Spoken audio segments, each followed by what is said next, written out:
Let me put up the cash index. Now everyone sees that the market had a strong breakout today. All right, this is the daily chart of the cash S&P, and you have traders saying that this is the start of a major correction. My thought about it, and this is what I've been telling people in my trading room for a while now, for months, is that I don't think the downside is all that great because of what we have here going on. Let me just draw something here. This is the monthly chart of the cash index. And on the monthly chart of the cash index, we tried to create a wedge top. But instead of reversing down, we had an upside breakout. And the upside breakout had follow through for many bars, many months. Whenever the market has a credible top like this, we have a wedge top and a triple top. And instead of breaking to the downside, the market breaks to the upside, especially when it breaks to the upside and has follow through like this. It usually will have two legs up. And that means that even if we sell off for a bar or two, a month or two, and even if we go sideways for several months, I think the odds are that we'll get a second leg up. Usually the market ends up going for a measured move up. So you look at the height of the wedge, and the measured move up would be off the screen. Since this is a monthly chart, it'll take months to get there, but right now I think the most likely thing is that the market will work its way up somewhere over 1800 over the next year or two. We've seen the and that chart, this chart shows it, how we've broken through a pretty significant resistance going back to the turn of the millennium, that double top. Right there. What are your thoughts on that? Are you expecting a retest of that now that we've broken through that? Are you looking at how prices, do you view that as a significant level? You want to see how price is going? Do you think it's possible that we could go back in the range and all the way down, or is that not really in the cards at all? Usually, when the market breaks above resistance, it comes back and tests the resistance. So, I expect that we're just about back to the breakout point already. Right. So I think, we'll come back here. I don't know that we'll come all the way back here. I doubt that we will. Just look at the other times when the market has had extremely strong moves. You get attempts to reverse, but it only corrects for a few days, a few bars. All right, up here it starts to correct, and then it resumes. Up here, sideways for a few months, and then up. I think that'll be the same here. We may correct 3 or 4 bars, 5 or 6 bars. Each bar is a month. All right, but I don't see the downside as being that great. At least at the moment. It would be very unusual. V tops and V bottoms do not exist, right? So to say that we're just going to go up and go straight down, the chance of that I think is less than 10%. So we may pull back, for a bar or two, 150 points, maybe 200 points. But I think after we do, we'll start to get a second leg up. This is so vertical that we could easily go sideways for 5 or 6 bars. Look at right here. And we went sideways for 6 bars in 6 months. But a bull breakout of a reasonable wedge top usually results in a second leg up. Are you, is volume a significant component of your trading, or are you just focused on pure price action in terms of candlesticks and patterns that are forming? Pure price action. I have a volume indicator on the bottom of my chart, and that's for one thing, all right? If someone asks me about a chart for some stock, I always look at volume to make sure that it has enough volume for me to trade. So if I'm thinking about trading a stock, I'm going to just put up Walter Industries, Walter Energy, put the other chart. Guy Adami on television yesterday said it was a buy, and first thing I always look at is the volume, not to see volume spikes, but just to see that it has enough volume. Like back here, it was trading 1 or 2 million shares a day. I usually will not trade options or outright shares on a stock unless it's trading at least 3 or 4 or 5 million shares a day. But anyway, when he was saying that this is a bottom, I looked at the chart and I don't think that it is. But so yes, I only look at price action.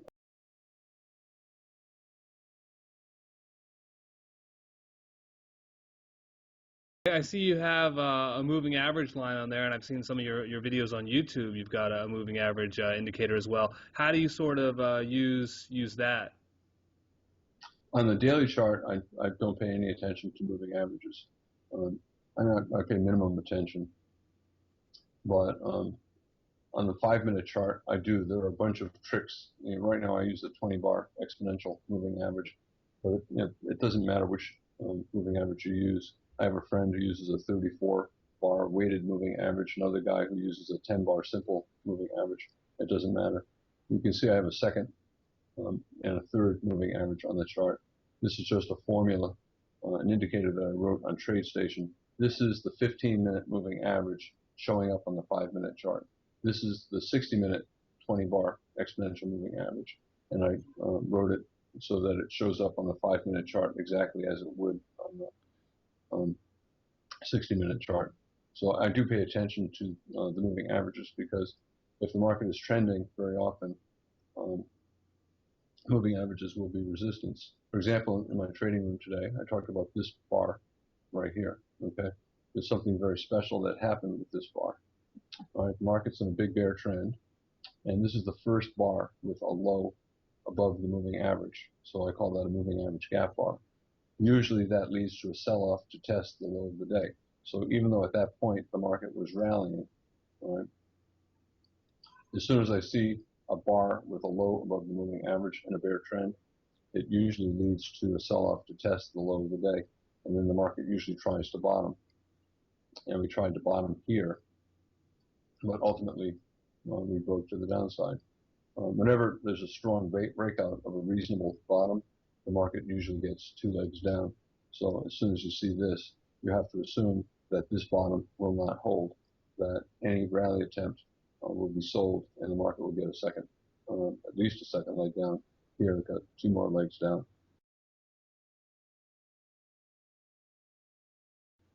Are you trading just the E-mini S&P, or do you have a wide variety? How do you sort of decide what you're going to trade?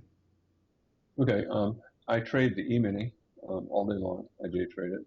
And then I look at this collection of charts. This is 5 minute charts, bonds, gold, the Japanese yen futures, the euro futures, crude oil, and natural gas. Sometimes I trade the Forex, sometimes I trade the futures. A lot of times I'm trading a basket of accounts, and some of the accounts have IRA accounts. And one of my brokers will not allow me to short Forex in an IRA account, but they will allow me to short um, futures contracts. So a lot of times, if I'm trading a basket of stocks, I'll trade futures instead of Forex. But they trade tick for tick. They're very closely arbitrage. But let me just show some things here. I have some things that I routinely look for when I'm trading. For example, here in gold, I'm always looking at breakouts. Okay, when I start to see this, look at the low of this bar. The close of this bar is below the low here. The close of this bar is below the low there. There's a gap between this close and that low. So to me, I call this I call it a gap bar. All right, and these gaps are important. Here, look at this low and that high. I don't know if you can see it. Let me try creating more space. Okay, um, those gaps are important because they often lead to measured moves. Okay, Okay. so this low and that high, this bar closing on the low, this bar is probably going to be a measuring gap leading to some kind of measured move. So you take the start of the move to the middle of the gap, and you look for a bounce somewhere around there. And you can see the buying came in. I don't know if I have it drawn in correctly, but it's pretty close. Uh, okay, it may have been exactly to the tick, but I look at this kind of a thing all the time. I look for gap bars, and then I take profits. And you can see lots of traders took profits once it got down to the measured move based upon this measuring gap. This leg down is so strong that almost certainly there'll be sellers above for a second leg down. So when I see this, if I take profits here, I'm looking to sell above. One thing I'll do is I'll place a limit order to sell the high of the prior bar. So I'll start shorting there, stop maybe above here, maybe all the way up there. So I'm looking for a second leg down. Second leg down, very strong. Closes in the lower half. We're still gapping here. This close is below that low. To me, if I'm not short, I'll short the market. Same thing here, another gap bar. Here, a bigger bar closing on its low, probably near exhaustion, so we'll probably start to enter a trading range soon. So that's the kind of thing I'm looking at all the time. Here, natural gas over here on the left.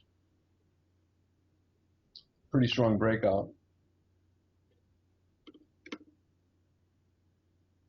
Pretty strong breakout right here. 5 bars up without a pullback, gaps along the way. This close above that high. This close above that high. But this bar is extremely large, so it may be a climactic end of the move. It's also the third push up. So I want to wait for at least 10 bars and 2 legs before I start buying again. So here's 1 leg down. There's 2 legs down. 2 pretty strong bear bars. I'm not going to buy the first reversal up. But here, I'm tempted to buy. 3 consecutive bear bars, probably better to wait a little bit. I don't want to be buying above a bear bar. Are you, so it seems like based on how you're describing things, it seems like when you place a trade, you're going off the 5-minute chart, and you're watching the market to see when price is going to reverse. Are you using stops and limits at all, or? No, it depends. It depends on the market. Like over here in gold, when the market's in a free fall, I'm entering at the market usually at the close of the bar. So I'll short the market and I'll put a stop above the top of the sell-off. Right? Here, I would sell with a limit order. Right? Let me find another example of that. Whenever the market is racing up strongly, like here, crude oil down here in the lower left, I'm going to buy the first pullback. Let me put it on the 5-minute chart over here. I do this all the time when I'm trading. Let's find another example. Okay, here's a good example in the E-mini. All right, market is going up, 3, 4, 5, 6, 7, 8 bars without a pullback. Well, guess what? Traders are eager to buy. So the first time the market reverses, traders will buy. So when I start seeing this, I'm starting to place limit orders to buy at the low of the prior bar. So I get a limit order to buy here. I get a limit order to buy here. You can say, well, Al, it's a third push up and it's a bear reversal bar. I don't care. That's 10 bars up without a pullback. Traders are buying aggressively. They're really eager to buy. They'll buy that low. So I'll place a limit order to buy that low. So, I do buy with limit orders. I buy with stops. For example, here's a double bottom in a bull trend, 1, 2. I like to buy above bull bars. So for me, it's a stop to go long, 1 tick above the high of that bar. Are you trading the entire day? I trade all day long from start to finish. Wow, so I totally love trading. You don't get exhausted? I mean, I'm just thinking, especially with your style, where you're really watching the market on a 5-minute basis. I guess you must really love it. Otherwise, I mean, personally for me, I use a more like a 1-hour chart, 4-hour chart, because if I did it the way you're describing, I would just get exhausted. But yeah, I do. Now that I'm an old man, I'm in my 60s now. I do get tired, especially at the end of the day. And usually in the final hour or so, I'll only take trades if the setups are particularly strong, because I get tired, but the computers do not. The computers in the major markets probably control 70% of the price action. 70% of the orders are being placed automatically by computers, and those computers trade just as well at the end of the day as they do at the beginning of the day. I do not. I tend to get tired. I tend to get slower. My analysis is not as good. In the final hour, the bars sometimes get very big, so the risk is bigger, the action is faster, I have less time to analyze. So I do get tired. But I've been trading now since 87, so this is 26 years, and I've watched tick by tick for 26 years, and I'm very comfortable doing it. There's a tremendous amount of information that takes place on the chart. I'll give you an example of something that I pointed out today. You see this big bear bar over here, closing on its low tick, okay? Why did this bar trade down to that low and turn up, all right? You look at that and you say, I don't know. Probably some random thing that took place. No, it's nothing random at all that took place. Let me show you something here. This is stuff that I pick up after a long time trading. All right, market's breaking out to the downside. Traders are selling closes of the bars. Okay, they're selling that close. All right, but as soon as they see a bar like this, all right, they're concerned. They sold that close. Now they're thinking that, uh-oh, maybe it's no longer a sell the closes market. Maybe it's no longer a strong bear. Maybe we're entering a trading range. When I sell that close, what I then do is I sell more, maybe 1 point higher, maybe 2 points higher. My stop is up here. And then I'll place a limit order for the entire position at my original entry price. This close, maybe one tick higher. All right.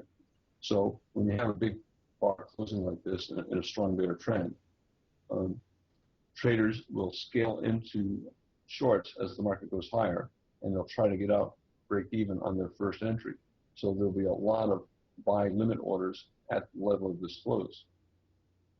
And look what happened on this bar. It traded down to that close. All the bears bought back their shorts. They shorted here, they shorted 1 point higher, they shorted 2 point higher, and the bears bought. So you always have the bulls buying, but when the bears also buy, you're going to get a bounce. So that low is exactly logically where it should be. So anyway, there are 1,000 little things like that I see all day long. And Are you so your approach is purely technical? Yesterday there was the FOMC meeting that I'm assuming it sounds like you're under the impression that'll be reflected in the chart based on the activity anyway. So are you disregarding news entirely? I totally disregard news. The market is always searching for balance, for confusion, for a trading range. And on television, you'll see a pundit talk about the FOMC report. Well, guess what? If they put a bullish pundit on, there's a bearish pundit who's taking the other side of his trade. You don't get to see that person's opinion. You only get to see one person's opinion. To me, the price action is the cumulative vote of all the dollars. I don't care what any pundit says. I don't care what any report says. I'm not qualified to interpret the report. I'm not qualified to know if more dollars will go into selling the report or more dollars will go into buying the report. I am qualified to know that here's a big bear breakout that failed. I'm buying above this bar. Here's a double top and a lower high. I'm going to look to short. Here's a small breakout of a small double bottom. So if the market turns up, which it did, if it falls below that bar, we're going to go down for a measured move. And I told the traders in my trading room yesterday that when this bar formed that we were going down, and then when we got this bear close confirming it, that we were going down. So I don't care what the report says. And to be honest, I don't even know what the FOMC report said from yesterday. All I know is that the market was going down, and I'm selling, and I'm going to make money. How? I often. Oh, go ahead. I'm Oh, sorry. just when you're looking or you're trading off the 5 minute chart after the market closes, or just in general, are you concerned at all with higher time frames? Especially like we were talking about earlier on the monthly chart in the S&P, we broke through that major resistance level going back to the turn of the millennium. Are you just viewing that as almost background or irrelevant information, just focus on the 5 minute chart, or does that sort of the bigger picture sort of factor into your perspective at all? I take trades based on the 60-minute chart, daily chart, weekly chart, and monthly chart, but only with options because I don't want significant overnight risk. So I do place trades. For example, I'll give you an example of yen futures. I can put up FXY, which is the ETF for it, but let me just put up the yen futures. Excuse me, I've been talking all day. Let me just do it this way. Okay, yen futures. Okay. When the market was here, I mentioned in my trading room that I thought we were going to get a 10% rally. And you look at that and you say, what are you talking about? We're going to get a 10% rally. Dennis Gartman keeps saying we're going lower and lower and lower. And Dennis Gartman, by the way, is my contrarian indicator. Pretty much anytime he says something, I assume the market will do the opposite. But anyway, why would I assume that the market is going up here? Okay, because the market tried to get a lower low major trend reversal here. So we had two pushes down, 1, 2, and it failed. We got a bear breakout. Bear breakout, usually you get a second push down. So here's the first push, here's the second When push. you say it So failed, at this, you mean it failed to break above that previous high, right? right, the bulls tried to create a lower low major trend reversal here. All right, they tried to create a credible bottom here, and instead we get a bear breakout instead of reversing Okay. up. A strong bear breakout of a credible bottom usually results in two legs down. And that's why I think we're going to get a second leg down on the daily chart in the stock market as well. It's a similar situation, right? So anyway, I thought we would get two legs down, and also whenever you have a channel like this and you have four pushes down, 1, 2, 3, 4, you usually get a rally back up. So and usually test prior highs here, probably up here, and that is about it's about a 10% rally. So um, I thought that we would go up. Usually when you get a reversal like this from a significant um, bottom in an oversold market, you'll get at least a second leg up. So I think there'll be buyers somewhere here in the yen, and that will get a second leg up, maybe up to this area. Beyond that, I don't know. But I do trade, options, puts, and calls. Sometimes spreads, but usually I'll just buy puts or calls, looking for a trade that might last 1, 2, 3, or 4 days, sometimes a week or two. Is that are you employing sort of the same concepts just on a larger time frame? Is it still price action trading that you're engaging when it comes to options? Totally, totally. I never pay attention to the fundamentals because the fundamentals are irrelevant. For example, Dennis Gartman is saying, "Oh, the Japanese are printing money, so the yen's got to go down." That's not true. Um, the yen does not have to go down because the Japanese government is printing money. It's much more complex than that. Every government in the world trades the yen. Every hedge fund in the world, every institution in the world trades the yen. And they're not all thinking, oh, Japan is printing money and therefore the market has got to go down. Everyone has different reasons for placing their trades. That may be one of the reasons, but that's not the reason that all the traders are trading. Gartman the other day said that this was due to a large hedge fund, and that's crazy. That's crazy. The yen is a huge $1 trillion market, and one hedge fund, no matter how big it is not going to move it 10%. So the market can only make a move like this if lots and lots of institutions, banks, and governments are all doing the same thing. It's not one hedge fund doing it, and they're all operating for their own reasons. They may have similar reasons, but you don't know why Saudi Arabia is buying the yen here. All right, you have no reason why. You have no way of knowing. You have no way to know why Goldman Sachs or Bank of America or Deutsche Bank are buying the yen. You don't even know if they are, but it's not simply one hedge fund, and I don't even need to know the reasons why anybody's doing it. To me, I just know that the market looks strongly up, and it's probably going to get a second leg because that's what typically happens when you have a climactic sell-off and a reasonable bottom.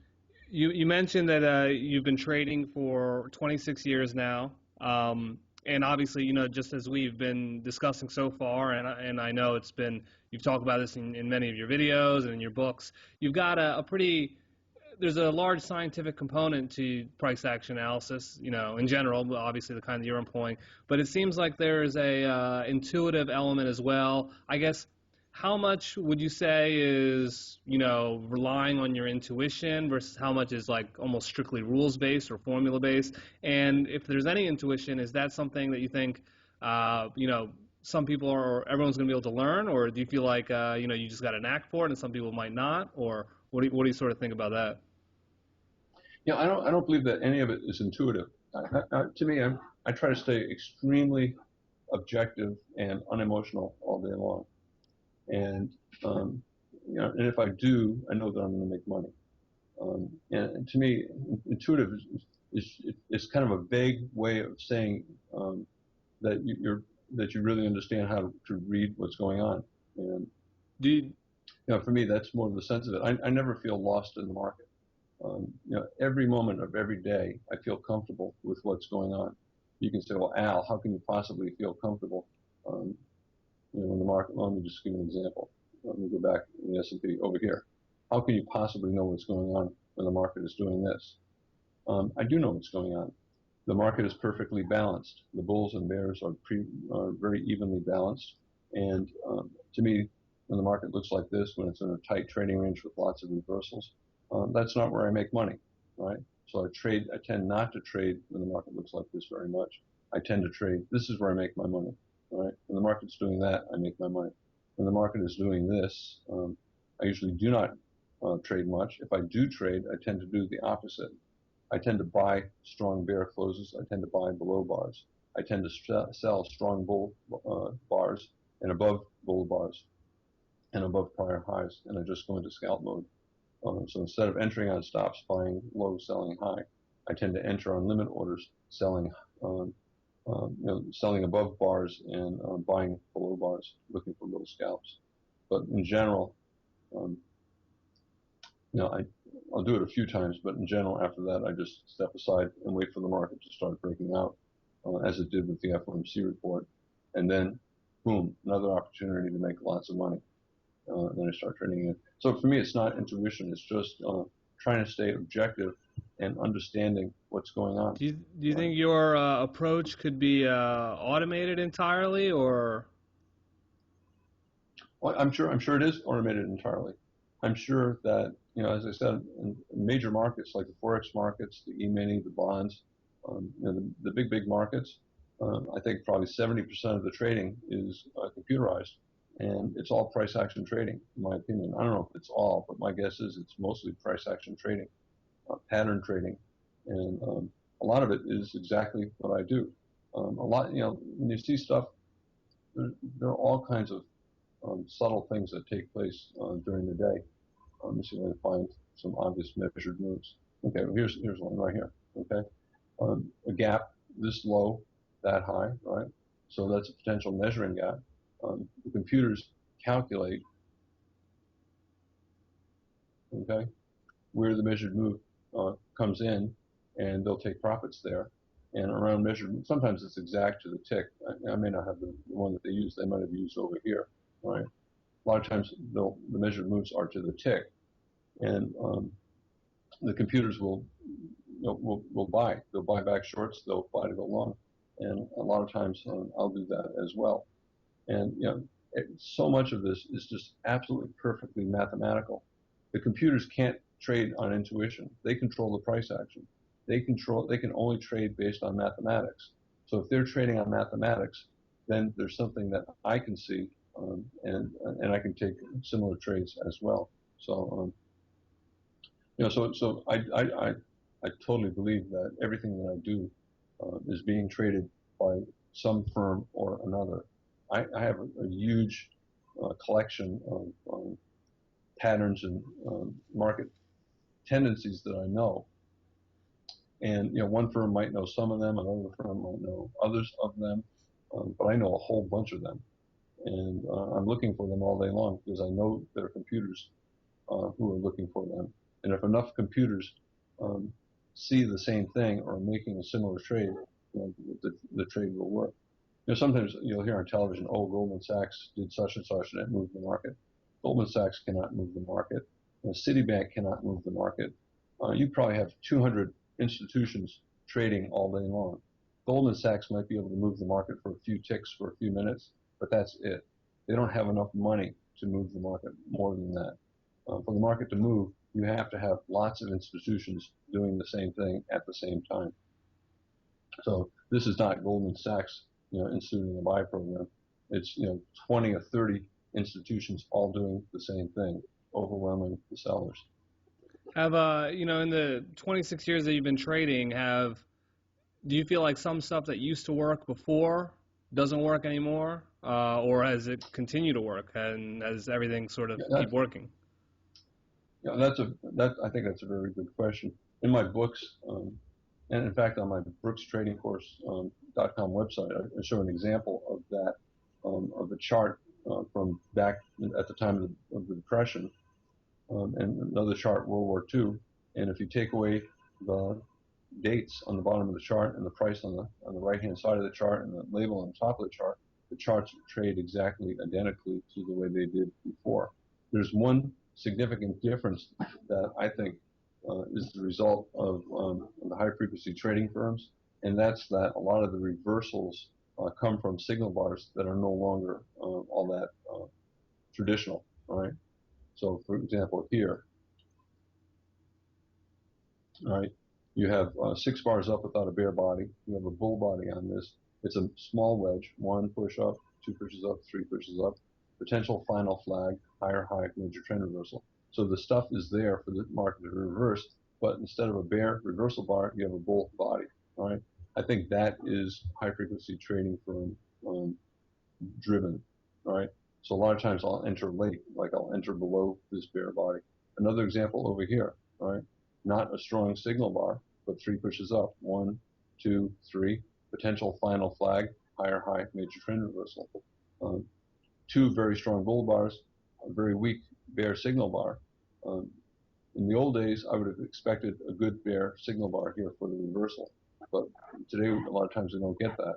So instead, I have to wait. I wait to sell either below a strong bear bar, or in this case, I wait until I get 3 or 4, 2, 3 or 4 reasonable bear bodies, and then sell the market. So sell this close, betting that there'll be more sellers above. If we go above this bar, we'll probably fail and turn down, like over here, right? After 4 pretty good bear bars and a reversal, the first attempt up will be sold. So there probably will be more sellers above this bar than buyers.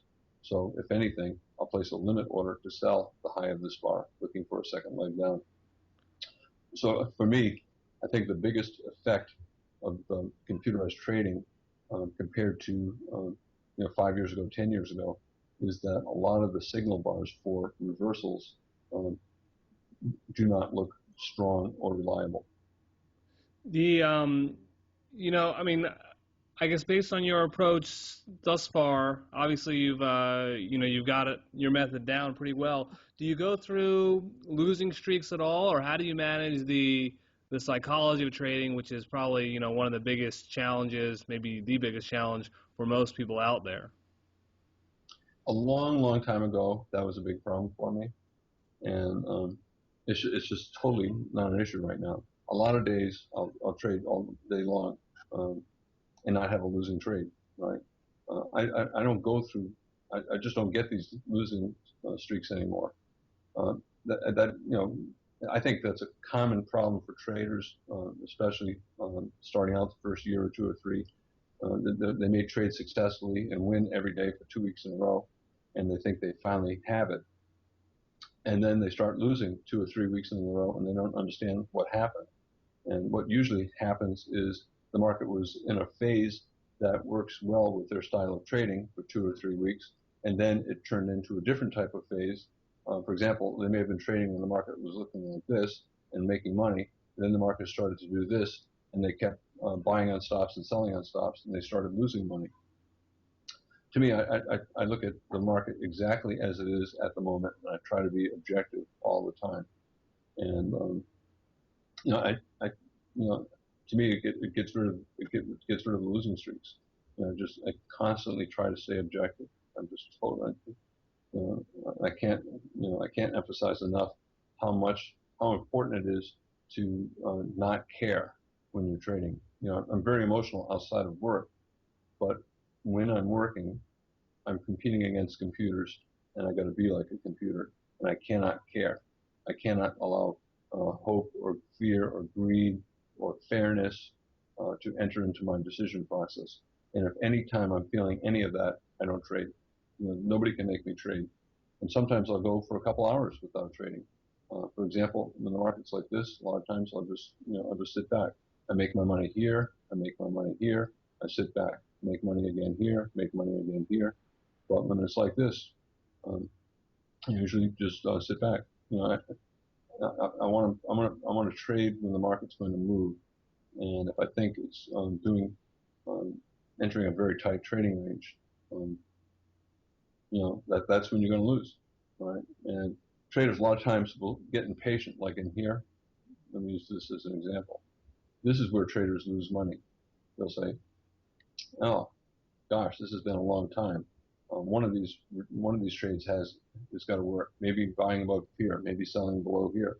Oh, we're reversing up, we're breaking out. I'll buy that." oh, we're reversing down, I'll sell that. A trade is never overdue, right? Um, you wait until the market starts doing this, and then you start looking to trade, right? Um, a trade is never overdue. A lot of times I'll enter late. I'll tell people in the trading room, it's not quite strong enough for me to buy yet. I'll wait for a second entry. This would be an example. Traders might say, three pushes down, 1, 2, 3. It's therefore a wedge. I'm going to buy above this. I'll say, yeah, that's a pretty good looking bull bar, but it's not as good as those three bear bars. I'm going to wait for a second entry before I start to go long. So a lot of times I won't take first entries. A lot of times I'll enter late, like up here.